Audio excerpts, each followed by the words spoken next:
Strickland is fighting Saturday. Am I right on that? Do I have the timing? Yeah, right? this weekend it's pretty.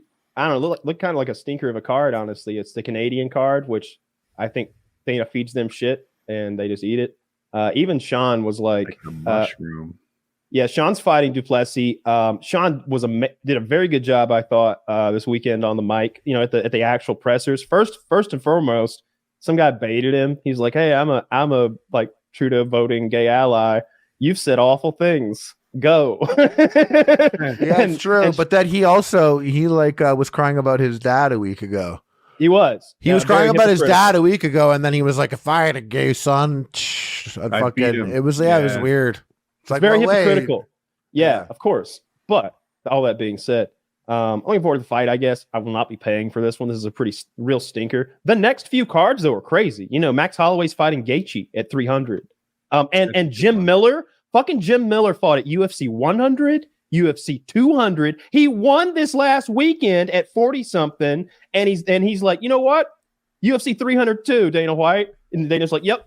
You're set up. You're fighting Bobby Green, UFC 300, 1, 2, and 3. Dude, it's so cool to see someone like he's of Joe's era. He's from Joe Lozon's era. They fought in one of the greatest. I think it was named Fight of the Year when Jim Miller fought Joe Lozon. It's the bloody mat thing, and here he is still not just competing but winning. I don't know how many in a row he's won. It's a few. Were you talking about the Strickland fight? I'm kind of looking. Yeah. Just everything. I'm rooting for DDP, but I think he's the underdog, and Strickland's favored to win. That's what I saw. That surprised me. I'm sure. Bet DDP. All right, I'm having that Tony Soprano. Calm.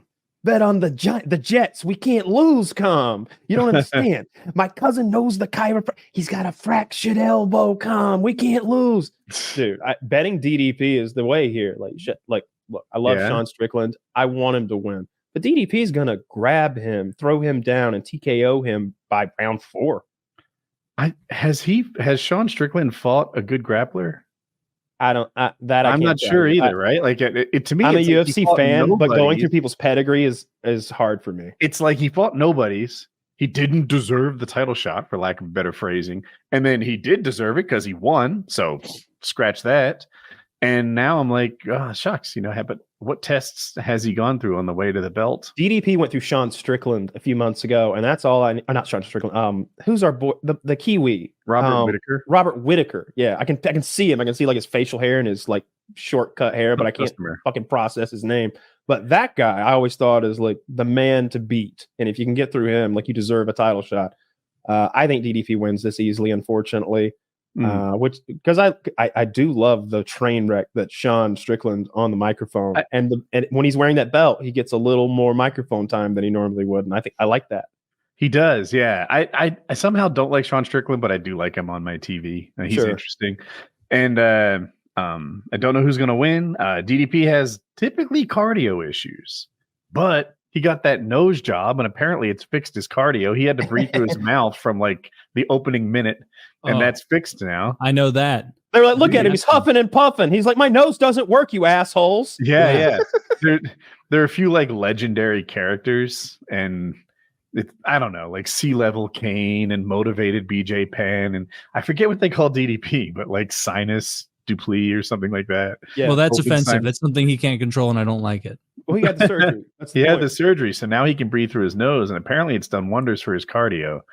But if you look at his history, this is a guy who can barely make it through the 3rd round in a 5-round fight. If Strickland drags into deep water, we got problems. But is his history even relevant now that his nose works? I don't know. Mm-hmm. Does the UFC have a star problem? Because in 2 years, everybody's gone that we care about, other than Sean O'Malley. Sean O'Malley's like the last great white hope, and he pulls real. Look, his numbers are poor across, like his social media stuff, his YouTube stuff does well, but his pay-per-view numbers are apparently like, What about Patty? Isn't he really good at social media? So that guy's like a journeyman. He's never going to be a top 10 guy. Probably he's not a good fighter. He has plenty of fans, but he's not going to be a star. Fighting isn't about skill on some level. It's about drumming up attention. But at some point you progress. Every time you win, you fight a better guy. They can't get around that. Patty's going to fight a guy who's going to kill him next fight, or the next one after that. It's just going to happen. It's just going to happen. And he doesn't have a massive. I mean, they He's finagle stuff in fights all the time, right? Where they'll be like, "Oh, we know that this guy who's really popular." They might keep you away from a wrestler. They might keep you away from a wrestler, but you still got to go fight a good striker. Like he's going to get smoked at some point. But my point is sound. We're out of stars. The Gaethjes, the Holloways, they've got like a year or two left in them. So like, my Holloway's about to get retired this week. Aren't we always out of stars? Like I could go back a couple years and say Connor's about to leave, and I don't know, Lozon, and who were the stars from 3-4 years ago? Who's the Cuban science experiment? Yoel Romero. Yoel Romero. All those honestly, guys the fact that you had to ask that right there is in favor of your argument here. That the shift change is so quick in this sport compared to others that there will be a new crop. I'm not talking about champions. I'm talking about stars. There's only been a couple of them, and they're all gone. They're all going to be gone in 2 years. The people who have ever had approaching 1 million pay-per-view numbers, the people who get 500,000 pay-per-view numbers, they're all gone. The Ronda Rouseys, the Brock Lesnar's, they're not coming back. The Conor McGregor's has one left in him. Gaethje's on the end of his career. Poirier's on the end of his career. Holloway's on the end of his career. Covington, Adesanya is approaching the end of his career. Colby Covington. John Jones is one more in him. Colby Covington is not a star. He's got one more fight. It'll be a grudge hate fight, and that'll be it. Like Sean Strickland, is he like it? He's nearing the end. Sean Strickland's not a real star either. Like none of these people are pulling those numbers I'm talking about. Like 500,000 pay-per-views. No one is doing that except for I don't know. On one hand, pay-per-view numbers are hard to measure because we're in this era now where you have to have an ESPN subscription to buy the pay-per-view, and that's crushed numbers. People don't buy pay-per-views back like they did when you could just buy it. Mm-hmm. So that's the thing. It's hard to compare current ones to old ones. What Kyle's saying is true. Like all the stars are about to leave, but I feel like the UFC's perpetually been in that situation since Chuck Liddell, and there's some new star that they managed to create. So but if you want to buy, like I don't know who it is. Like we should know who they are now. We should see someone like Sean O'Malley is you see like how long has Triple C or whatever Henry Cejudo trying to be something that people will pay to see? So hard he's been trying. He will never get there. You know he will never get there. You don't care, do you? Who he fights next? I don't. I won't pay money to see him fight. If they really locked down the streams and the only way to see Henry Cejudo fight to be champ was to pay $80, no fucking way. However, if you told me it's John Jones' final fight, the only way you can watch him take on Stipe to unify is to pay. I would pay. Like that guy's a star. Gaethje, if they brought back Khabib and had him fight anybody, again, I would pay. That guy's a fucking star. George St. Pierre, same thing. If they bring GSP back and try to give him another belt, make him fight Conor McGregor or something in insanity mode, I'll pay. But Sean O'Malley, actually, you sold me on that. I want to see that. GSP versus Conor. And at first I was like, oh, they're wildly different sizes. No, Conor's big now. Yeah. I like freak fights. I wish they'd throw a few. Dana's been hinting that there's some top secret shit. Maybe he meant the Gaethje Holloway bad motherfucker belt. Maybe that was his top secret thing. But I'm praying that it's Khabib because Khabib's coach was like, Khabib only trains with me when he's getting ready for a fight, and he's training with me. Wink, wink, nod, nod. And I'm like, oh my God, who would Khabib come back for? Is he coming back for 170-pound belt to be champ 30-0? Because I'm here for that. Let him fight Leon Edwards. Push Bilal back to the end of the line again. Fuck Bilal.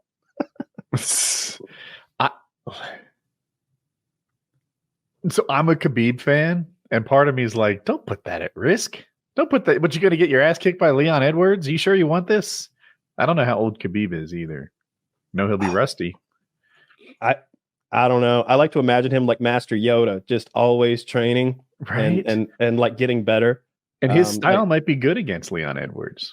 Oh, by the way, I thought of who the next star is Bo Nickel. If Bo Nickel continues his trajectory, he's the fucking man because he's a white, blonde-haired, like all-American fucking wrestler, like thought of as like the wrestler of his generation. And he's, I don't know, 4-0, 5-0. I'm not sure I've seen him fight. Have you seen him fight? I saw him fight I've seen him fight twice. I remember he fought a black guy, and he like shot, and the guy dropped his hand, and he fucking came over and clocked him. I saw a highlight. Yeah. So that guy, and it probably has the best chance of, I think, that's how Khabib being a big star knocked down Conor. Same thing. I saw a little highlight of it recently. Like, watch this more closely. And Khabib, like, he sort of fakes that he's going for a takedown, and his eyes scream takedown. Connor starts to defend it, and then if I remember, it was some sort of overhand, right? Big one. Sat Connor on his ass, and Connor's looking at him like, "Oh shit, that's a bad look. You're not supposed to hit me." I imagine so many outcomes, but never you actually hitting me with your fist. Oh my god, that was a shocking moment. So yeah, I think they're also unifying the bantamweight belt, because Nunez retired. I don't even know who those gals are. I think it might be Grasso, the foot girl, fighting some south of the border chick who doesn't speak good English and has man face. What weight class is this in numbers? 135, I believe. Oh, wait. 135 is the highest I'll pay attention to. 145? There are so few women who are 145-pound athletes that it just turns out to be like soccer moms fighting each other for UFC titles. Yeah, it's fat girls, and like poorly shapen women. It's like, oh man, you're so tall, but your hips are weird. Like, what happened? Like, and then Chris Cyborg, and that's it. And they made that weight class for Chris Cyborg. Well, Nunez can do that, but it's you could have cut some weight here. Nunez beat Cyborg at 145. I know. It was it was an incredible fight. That woman had never lost a fight, or at least was on some streak. I watched it again recently. Yeah, she beat the fuck out of her. Anyway, yeah, it's a quick fight. Strickland fighting DDP is a really interesting fight to me, so I'm looking forward to it. TKO round 4. Round 4. Championship rounds. We'll see. I don't know. I'm like, there has to be a reason people aren't holding Strickland down and beating him. It must be difficult. Perhaps we'll see. I like DDP. Either one of them, I'm happy with being the champion of that, because Adesanya is going to be there in the ring, and he's going to step in there and cut a promo with whoever wins. That I bet a lot of money on. That's happening. I wouldn't take it. I wouldn't bet against you on that. Adesanya is like the guy who knows how to sell fucking pay-per-views. He's going to step in that ring and start saying some awful shit like he did the last time. Remember when he stepped into DDP and was calling him the N-word? Like screaming the N-word in his face in that really awkward moment? My favorite Adesanya moment was when he made fun of help me with this guy's name. It's not Poirier. It's the giant dude who knocked Israel out. Oh, Pereira, thank you. And when he mocked Pereira's son. Yeah, that's a good one. That was a great moment. That's pretty awesome.